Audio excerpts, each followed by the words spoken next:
நில ஒருங்கிணைப்பு சட்ட மசோதாவை எதிர்த்த மனு தள்ளுபடி செய்யப்பட்டிருக்கிறது. அண்மை செய்தியாக பார்த்து வருகிறோம். இது பற்றிய விவரங்களோடு இணைக்கிறார் செய்தியாளர் ரஃபிக் ராஜா. ரஃபிக் ராஜா, விவரங்கள்.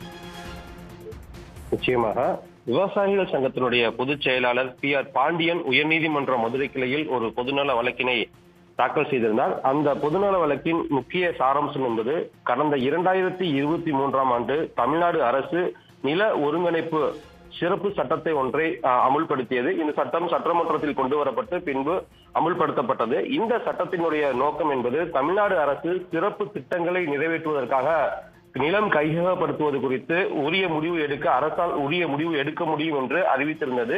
இந்த சட்டம் விவசாயிகளுக்கு எதிரானது. தொழிற்சாலைகளுக்கு அமைப்பதற்கு விவசாய நிலங்களை எந்த அனுமதியும் இல்லாமல் கையகப்படுத்துவதற்காக கொண்டு வரப்பட்ட சட்டம். எனவே இந்த சட்டம் என்பது சட்டவிரோதமானது. எனவே இந்த சட்டத்தை ரத்து செய்ய வேண்டும் என்றுதான் மனு தாக்கல் செய்திருந்தால் இந்த வழக்குதான் சற்று முன்பாக நீதிபதிகள் சுப்பிரமணியன் மற்றும் நீதிபதி மரியா கிளாட் ஆகியோர் அடங்கிய அமர்வில் விசாரணைக்கு வந்தது.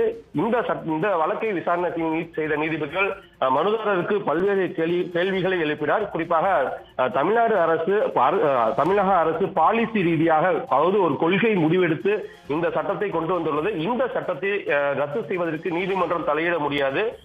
மனுதாரர் இந்த சட்டத்தால் பாதிக்கப்பட்டிருந்தால் அதை எதிர்த்து வேண்டால் மனு தாக்கல் செய்யலாம். அது அவ்வாறு இல்லாமல் பொதுவாக இந்த வழக்கையே ரத்து செய்ய வேண்டும் என்று மனு தாக்கல் செய்வதை ஏற்றுக்கொள்ள முடியாது. சட்டமன்றத்தால் நிறைவேற்றப்பட்ட சட்டத்தை எப்படி மக்களுக்கு எதிரான சட்டம் என்று சொல்லுவீர்கள் என்று கேள்வி எழுப்பிய நீதிபதிகள் இந்த மனுவை தள்ளுபடி செய்து உத்தரவு பிறப்பித்துள்ளனர். விவரங்களை வழங்கியமைக்கு நன்றி ரஃபிக் ராஜா. உடனுக்குடன் செய்திகளை தெரிந்து கொள்ள சன் நியூஸ் பெல் ஐகானை கிளிக் பண்ணுங்க.